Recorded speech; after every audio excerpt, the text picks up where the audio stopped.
senti qu'on était très proches et qu'un rien pouvait nous faire basculer. J'ai peur qu'il fasse tourner la tête à Myrta. Je crois que je m'ennuie avec toi. Allez voir un conseiller conjugal. Le conseiller pense que tu es en crise. T'as bien dû te défouler, hein. Ben, la prochaine fois, je viendrai avec toi. Comme ça, il y aura un autre son de cloche. Arrête là, Myrta, tu deviens insultante. Hein. Mais t'as vu, toi? On dirait que je suis la pire des hystériques. Votre couple est déséquilibré, monsieur Marcy. Là, j'en viens à me demander si c'est pas foutu entre nous, alors. Ça va se calmer. Ça fait longtemps que t'as des difficultés respiratoires? Quelques jours. À mon avis, c'est un syndrome de Wolff-Parkinson-White, une anomalie congénitale très rare. Je peux en mourir? Oui. Tu lui préconises quoi? Une opération d'urgence. C'est beaucoup trop dangereux. Il ne survivra pas. On a une autre solution. On peut mettre Nathan sous bêta-bloquant. Je veux pas vivre à moitié. Je sais que je peux faire cette opération. Tu n'es qu'un cobaye pour lui. C'est comme ça qu'il voit tous ses patients. Je suis pas censée vous le dire, mais Casals fait partie de mes suspects. Je veux juste sauver ton fils. Compris, je t'interdis d'opérer. On est vraiment bien, sans cesse. Qu'on soit noir ou blanc, si on tend la main pour elle, la vie est plus belle. Tiens, regarde ce qu'on m'a foutu sous la porte ce matin. C'est dégueulasse d'envoyer des trucs pareils. Écoute, je sais que t'es contre l'opération, mais... Ouais, et t'imagines quand même pas que c'est moi qui t'ai envoyé ça. mais bien sûr que non. Et apparemment, t'es pas le seul à penser que je fais une connerie. Tu sais, il est encore temps de tout arrêter. Les bêta-bloquants, ça peut être une solution Ça aussi. marche pas. Ça a aucun effet. Non, cette intervention, c'est ma seule chance de retrouver une vie normale. Mais il est trop tôt pour dire que le traitement sera pas efficace à 100%. Mais écoute, j'ai pas envie de prendre ces merdes toute ma vie et quand même flipper que mon cœur s'arrête. Autant pas vivre. Papa, s'il te plaît, respecte ma décision. Ouais, bah tu me demandes l'impossible. Puis c'est peut-être la dernière chose que je te demande. Je t'interdis de dire un truc pareil. Ni même de le penser. Écoute, je sais que t'es inquiet. Mais je fais confiance à Vadim. M'enlève pas ça, s'il te plaît. Sinon, j'aurais plus rien à quoi me raccrocher.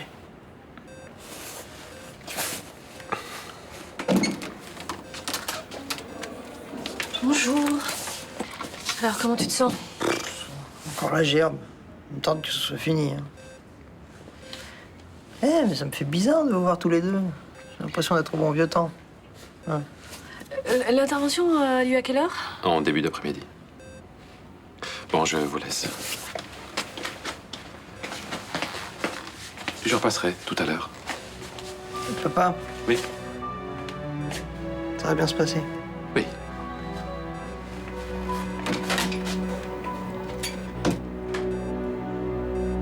Reconnaissez quand même que Casals, c'est bizarre. Oui, il a une personnalité ambiguë, c'est vrai. Ça ne fait pas lui un assassin. Enfin, son profil colle parfaitement aux conclusions du légiste. Il est médecin, il n'a pas d'alibi pour le dernier meurtre. Et aucun SDF n'était mort dans des circonstances suspectes avant son arrivée à Marseille, je sais. On n'arrête pas les gens sur de simples coïncidences, commandant, vous le savez très bien. J'ai la conviction qu'il n'est pas étranger à cette affaire de meurtre en série. Et moi, j'ai besoin de faits et de preuves concrètes. Eh ben, j'en trouverai. Non. Non, votre obstination à quoi c'est Casals vous fait négliger d'autres pistes possibles. Alors arrêtez de focaliser sur lui et mettez-vous sérieusement au boulot, s'il vous plaît. Regardez ce que Nathan a reçu. C'est immonde. Cette opération va se dérouler dans les pires circonstances. Il faut arrêter Vadim. Bah, sous quel prétexte? Bah, peu importe, trouvez-en un. Bah, vu l'ambiance avec ma hiérarchie ici, ça va être compliqué. Vous avez des tas de raisons de le coincer. Ses articles, d'abord. Mais il les a écrits il y a plus de 10 ans. Écoutez, ce qu'il a fait à Linda Rousseau prouve qu'il n'a pas changé de conviction. Il utilise toujours des cobayes humains. Cette opération s'est déroulée dans des conditions normales. Les choses ont mal tourné, c'était un accident. Ah, alors c'est après qu'il est devenu fou. Il n'a pas supporté cet échec, cet homme est dangereux. Il n'est pas dans son état normal. Mais vous non plus, Guillaume, alors calmez-vous. Vous dites n'importe quoi. Ok. Moi aussi, je deviens fou. Mais Marie, je vous en supplie, ne le laissez pas s'en prendre à mon fils. Je comprends que vous soyez inquiet, mais j'ai pas assez de preuves pour l'inculper. Il m'a dit qu'on vient de me le reprocher. Contentez-vous de le mettre en garde à vue. Moi, je cherche à gagner du temps. Je suis sûr que les bêta-bloquants vont finir par agir. En tant que policier, rien ne justifie que... Faites-le en tant qu'être humain. Faites-le en tant qu'ami. Marie, ne me laissez pas tomber. La vie de mon fils est entre vos mains.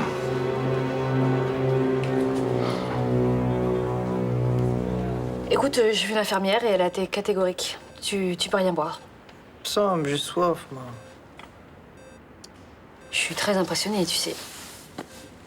Tu es très courageux. Encore pas ça, je suis mort de trouille.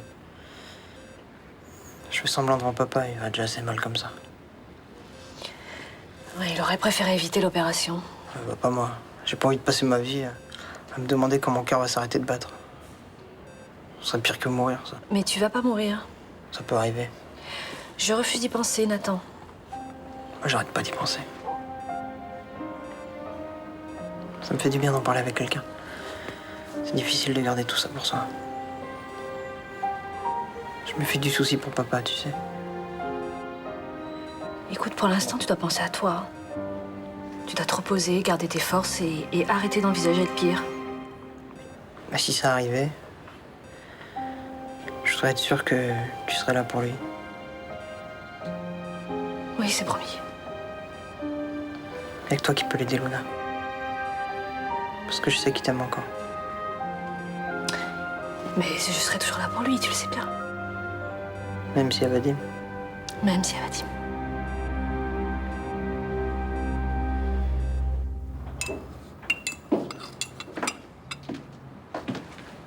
Qu'est-ce qu'il y a? Dominique est parti. Il a laissé les clés à un mot. Merci pour tout. C'est tout ce qu'il a trouvé comme explication. Elle est simple, l'explication, c'est pas le genre à s'incruster, alors. Tu pensais qu'il avait déjà assez abusé? Je lui ai dit 100 fois qu'il dérangeait pas. Il passera certainement au bar pour t'expliquer. Non, mais il avait plus envie de me voir. J'aurais dû m'en douter. Pourquoi? Il s'est passé quelque chose entre vous? Ouais. Mais visiblement, pour lui, il s'est rien passé. Tu peux m'expliquer, là? Hier, on s'est embrassés. À mon avis, il a pas envie d'être avec une fille. À cause de son ex? Eh oui, il s'est fait jeter et il s'est retrouvé à la rue. C'est un peu normal qu'il ait peur de se lancer dans une nouvelle histoire, non? Ouais, et moi, c'est pas difficile ce que j'ai vécu avec Bruno. Si, mais toi, t'as pas tout perdu. T'as un appartement, t'as des amis, puis tu gagnes assez ta vie pour t'en sortir. Non, mais de toute façon, c'est bon, j'ai pas insisté. Il est trop buté, lui.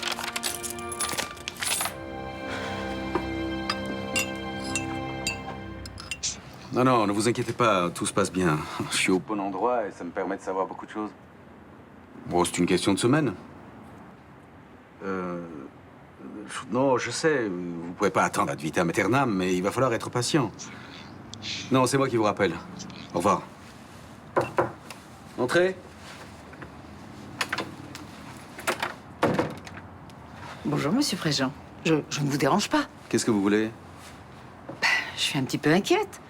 On devait se voir pour parler de notre petit arrangement, enfin, de mon petit salaire. Je n'ai pas besoin de vous. Ah bon? Vous intéressez plus à Myrtha? Écoutez, je ne suis plus au collège et les combines de cours de récréation ne sont plus de mon âge, ni du vôtre d'ailleurs. Mais vous êtes attaqué à un gros poisson, on sera pas trop deux pour la faire dévier du courant. Excusez-moi, mais je suis pressé. Ah bah c'est agréable. On veut rendre service et on se fait congédier comme une boniche. Oh.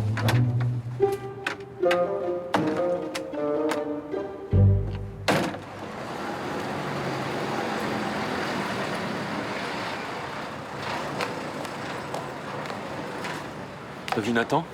Oui, Il est dans quel état d'esprit? il est mort de trouille. Mais il a confiance en toi. Linda Rousseau aussi me faisait confiance. Tu devrais penser à toutes les opérations que tu as faites et que tu as réussi. Je pense que celle que j'ai ratée. Bon, écoute, tes réflexes vont vite revenir. Il vaudrait mieux. Je prends quand même un énorme risque en proposant cette opération. Non, c'est Nathan qui prend ce risque.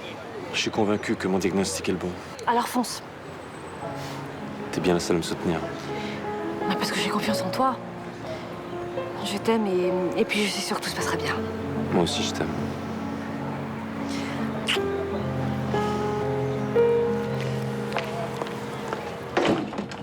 Tu veux boire quelque chose? Non, merci. Ça me fait bizarre de revenir ici. Mais enfin, bon, bref, je suis pas venue pour parler de ça. Je suis venue pour Nathan. Oui, je sais, j'ai merdé hier. J'aurais pas dû lui parler comme ça. D'ailleurs, je suis pas allé le voir depuis son admission. Tu vois, j'ai laissé tranquille. En fait, je suis venue parce que justement, faudrait que t'ailles le voir. Nathan a besoin d'être entouré, rassuré, et tu sais que ton avis compte pour lui. Enfin, là, c'est un peu tard. À 7 heures, il doit être au bloc. Non, pas encore. Il y a eu des urgences ce matin et son opération est décalée à cet après-midi. Puis même, tu me demandes d'aller rassurer Nathan alors que je trouve qu'il fait une grosse connerie. Bah oui, c'est ça. Ouais, mais je suis pas la bonne personne. Si, au contraire. Il sait que t'étais pas d'accord. Si maintenant tu lui dis qu'il avait finalement raison, ça va le rassurer et il partira plus tranquille pour l'opération. Et si ça se passe mal? Il aura eu tout le monde auprès de lui jusqu'au dernier moment. Toi, tu crois que c'est bien de lui mentir? Oui. Rudy, tu changeras rien à sa décision. Je suis passée par là, moi aussi, et j'étais prête à prendre tous les risques, y compris celui de mourir. Je sais. Et tu m'as soutenue dans mes choix. Parce que t'étais en trop de bonnes mains. Là, c'est différent, j'ai aucune confiance en Casals. Mais et alors? Nathan le voit comme son sauveur. Alors même si ça te coûte, mets tes sentiments de côté. Et aide-le à supporter ce qui lui arrive, au lieu de l'enfoncer. Je le ferai.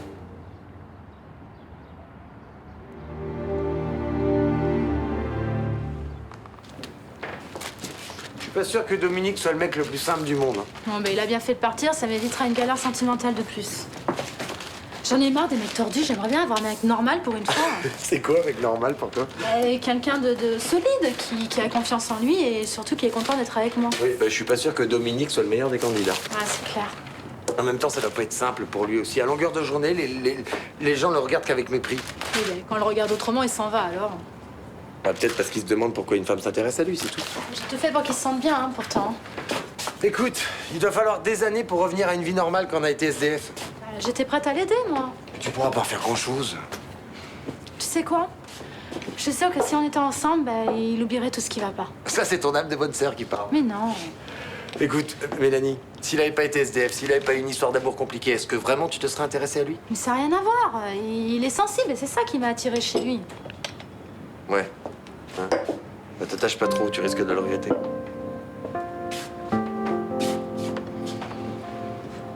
Vanda, j'ai du travail. Arrêtez avec vos commérages. Ce ne sont pas les commérages. J'ai l'impression que M. Préjean cache quelque chose. En tout cas, il est bizarre. Bizarre? Ça veut dire quoi, bizarre, venant de vous? J'ai surpris une conversation téléphonique qui me semblait pas très catholique. Vous êtes sûr que c'est pas votre imagination qui vous joue des tours? Quand il a ouvert, il était nerveux, à limite désagréable, et il m'a acheté de la chambre. Mais qu'est-ce que vous faisiez chez lui? J'allais lui demander quelque chose. Non, je vous assure, il faut vous méfier. Mais pourquoi vous le dénigrez tout d'un coup? Vous aviez l'air de l'apprécier? Oui, mais enfin, je l'ai toujours trouvé assez quelconque. C'est Roland qui vous a dit de dire de mal de lui? Oh, pas du tout. Qu'est-ce qu'il vous a promis en échange? Un repas complet, du champagne, des croissants volonté? Vous pensez que je pourrais brader notre amitié pour 3 malheureux croissants? Même pour un seul? Oh, alors là, vous me faites de la peine. Non, mais cessez de vous faire du mouron pour M. Préjean, hein? C'est inutile. Bon, je préférais vous prévenir. Je veux pas vous voir souffrir. Faites allusion à quoi? Enfin, Myrtha, vous n'êtes pas insensible à son charme. Occupez-vous de vos affaires, Vanda, hein? Et les choses iront mieux. Bon.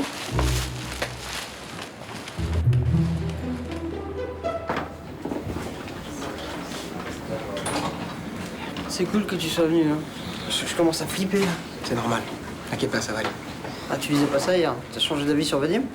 Pour l'instant, ce qui compte, c'est pas l'homme, mais le chirurgien. T'as besoin du meilleur, et le meilleur, c'est lui. Je pensais pas vous entendre dire ça un jour. Vous voulez assister à l'opération? Oui, enfin, je suis seulement externe et... Je suis sûr que ça rassurerait Nathan. C'est vrai. Je m'endormirais plus tranquillement si je savais que t'étais à côté. Bon, ok. Comme ça, ce serait une première pour tous les deux. J'ai des questions à vous poser, docteur Casals. Désolé, c'est pas le moment, on va rentrer au bloc. C'est urgent, vous venez avec moi au commissariat, tout de suite. Je viens de vous dire que je vais rentrer au bloc pour une opération. Alors vos questions sur les cicatrices de SDF, ça attendra. Je crois que vous avez pas bien compris, là. C'est une convocation officielle. Vous n'avez pas le choix. J'espère que vous avez une excellente raison. Parce que sinon, je m'arrangerai pour que vous ayez des ennuis avec vos supérieurs. Vous faites pas d'histoire et vous venez avec moi.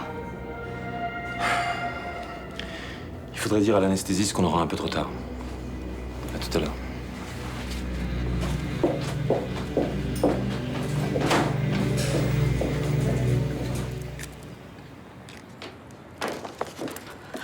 Alors, comment ça s'est passé? Écoute, il est rentré au bloc avec 5 heures de retard. Mais là, il doit y être. Voilà, maintenant, il n'y a plus rien à faire à part attendre. Et prier. Ça, je te laisse en occuper. Il m'a épaté quand même. Hein. Prendre une telle décision, c'est drôlement courageux. Hein. Très. Tu es resté avec lui jusqu'à ce qu'il l'emmène? Oui, oui, bien sûr. Il doit te terroriser tout de même. Hein. Oui. Même s'il fait tout pour pas le montrer. Surtout à son père. Malgré ce qu'il est en train de vivre, c'est à Guillaume qui pense, tu vois. Pauvre petit. Il m'a même demandé s'il venait à... Oh ma chérie, non. Non, mais ne pense pas à ça. Tu y es pour rien, ma chérie. Tu y es pour rien. Je sais pas, j'aurais peut-être pas dû le soutenir, tu vois? Si Guillaume a raison, si l'opération est un échec. Mais Vadim, tu lui fais confiance. Oui, mais bon, je sais pas. Écoute, ne pense pas à ça. Hein. Tu sais, quand Nathan se réveillera, il aura besoin de toi.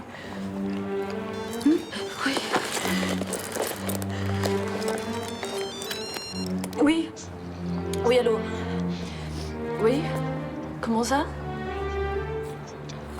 Mais pourquoi? D'accord, merci de m'avoir appelé. C'était Rudy. Quoi, l'opération se passe mal? Il n'y a pas eu d'opération. Les filles ont emmené Vadim au commissariat. Et quel genre de conversation? Qu'est-ce qu'il disait exactement? Mais je suis arrivée à la fin, il a raccroché très rapidement. Il disait, je sais que vous pouvez pas attendre, mais soyez patient. Mais ça prouve pas qu'il nous cache quelque chose, ça. Quand je suis entrée dans sa chambre, il était inquiet. Il avait peur que j'ai entendu la conversation. Mais comme bien même, ça nous regarde pas. Bah, sauf s'il s'agit de votre épouse. Qu'est-ce qu'il peut lui faire? Il va quand même pas l'enlever sous mes yeux, hein. Oh, un adultère est vite arrivé. J'ai piqué des hommes à leurs épouses en un rien de temps. J'ai confiance en Myrta. On traverse une période difficile, mais elle va pas démolir tout ce qu'on a construit. Elle a accepté de faire une thérapie de couple. Non, j'y vais seul. Donc, elle a laissé la porte ouverte à un moment d'égarement. Oh, je sais plus, moi. Bon, écoutez, je laisse traîner une oreille, et si j'apprends quelque chose, je viens vous voir. D'accord. Vous m'offrez le café? Oui. Merci. Bon après-midi. Hé, tu vas pas te laisser embarquer par les conneries de Vanda? Oui, mais il faut quand même que je me méfie, ce Préjean. Tu régleras pas tes problèmes en mettant Vanda sur le coup. Bien au contraire, elle est capable de foutre encore plus de bordel. Ouais, t'as raison. Je suis tellement perdu en ce moment, je prends pas les bonnes décisions. T'as confiance en ta psy? Oui. Bah alors appuie-toi sur ce qu'elle dit.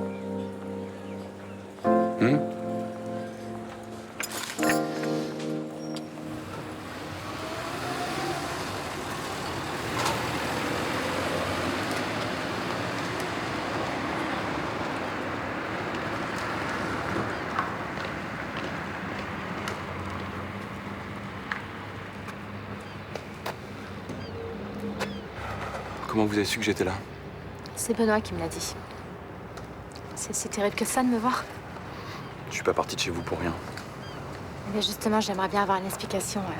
C'est la moindre des choses, non? Elle est simple, l'explication. On n'a rien à faire ensemble. Pourquoi? Vous voulez que je vous montre comment on vit dans un foyer d'hébergement? Vous voulez que je vous fasse visiter? Et alors, ça changera quoi? Regardez-vous, vous êtes jolie et élégante. Ici, c'est la misère, les gens qui se lavent pas, qui se tapent dessus. Mais pourquoi ça nous empêche d'être ensemble, ça? Parce que c'est comme ça. Thomas m'a dit que je devrais pas insister et que je risquais de le regretter. Il a raison. Peu importe, je m'en moque. J'ai envie d'être avec vous parce que vous me plaisez, tout simplement. Le reste, que vous viviez dans la rue, que vous fassiez le ménage dans les bureaux, que vous soyez susceptible ou orgueilleux, je m'en fous. Ça va vite devenir insupportable pour vous. On verra. J'ai envie que vous m'embrassiez. On dirait que je suis tombé sur plus têtu que moi. Je sais ce que je veux. Et c'est toi?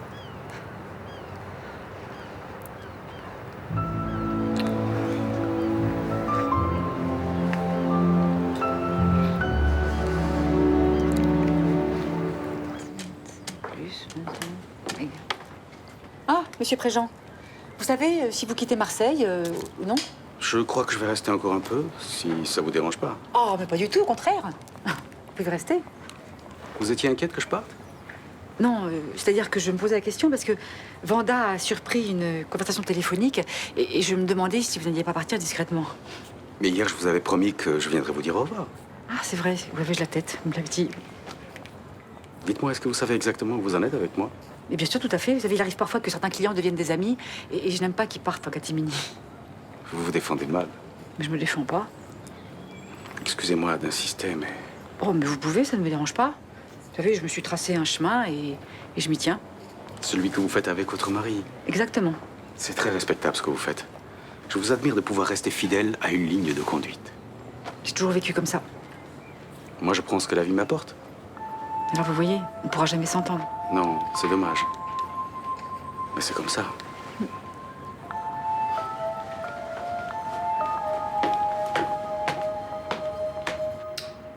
fils dit comme vous, que si Myrtha m'a épousé, c'est parce qu'elle m'a choisi. Et cette idée ne vous réconforte pas? Non, j'ai peur qu'elle me quitte. Même si elle est dans une période de doute, ce qui est un passage naturel dans une relation conjugale, quelle raison elle aurait de partir? Un homme lui tourne autour. Peut très bien céder à ses avances. Ah, mais vous auriez dû m'en parler plus tôt. Parce que si vos problèmes viennent d'une troisième personne, c'est pas du tout la même chose. Tout allait bien avant qu'il débarque. J'avais jamais pensé que je pouvais perdre Myrtha. Et maintenant, cette idée m'obsède. Elle ne fait rien pour vous apaiser? Non. Elle me dit plus qu'elle m'aime, qu'elle est bien avec moi. Plus un geste de tendresse, plus rien. Peut-être qu'elle vous rend jaloux pour attirer votre attention. Vérifiez qu'elle vous aime encore. J'arrive pas à savoir si cet homme lui plaît ou si elle se sent simplement flattée qu'il s'intéresse à elle. Et là, à ce moment précis, vous vous sentez comment? Malheureux.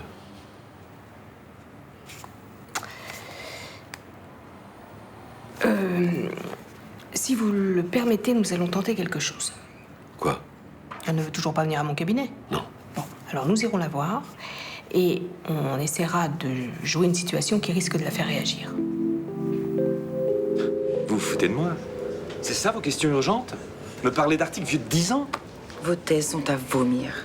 Envisagez d'utiliser des cobayes humains pour faire avancer la C'est recherche. sujet à controverse, mais ça fait pas de moi un assassin. Et j'ai rien à voir avec ces meurtres de SDF. Ouais, sauf que tout a commencé après votre arrivée à Marseille et que vous n'avez pas d'alibi pour le dernier meurtre. Des centaines de gens devaient être seuls chez eux ce soir-là au moment des faits, mais vous allez tous les interroger? Non, mais ils sont pas tous médecins. Vous étiez où dans la nuit de lundi à mardi? Cet interrogatoire est stupide. C'est pas à vous d'en juger. Vous étiez où? Dans ma chambre d'hôtel.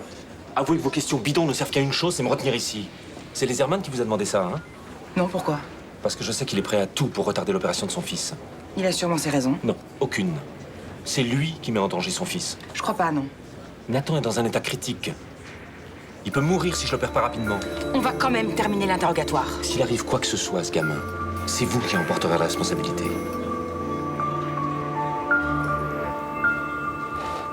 Calme-toi, Vadim va revenir. Putain, mais ils font chier. Puis ça fait depuis ce matin que j'attends. Ils vont me faire attendre jusqu'à quand? Je sais pas. Mais c'est pas la peine de t'agiter, c'est pas bon pour ton cœur. Qu'est-ce qu'elle lui veut à Vadim, cette conne de flic? Alors, monsieur fait sa star et refuse d'aller au bloc? Tu parles. T'es passé au commissariat? Oui, et ils ont rien voulu me dire. Mais c'est quand qu'ils vont le lâcher, là? Faut vraiment que tu te calmes, d'accord? Donc arrête déjà de parler de ça et respire. Doucement. Facile à dire. Allez, juste une affaire de quelques heures, ça va bien se passer. Respire. Tu sais pourquoi Vadim a été emmené par les flics? Je sais pas, oui, enfin, ils avaient des questions à lui poser. Rudy, je te jure que si c'est toi qui as balancé des saloperies sur son compte. Non, mais c'est pas moi, d'accord? Il fait un arrêt cardiaque.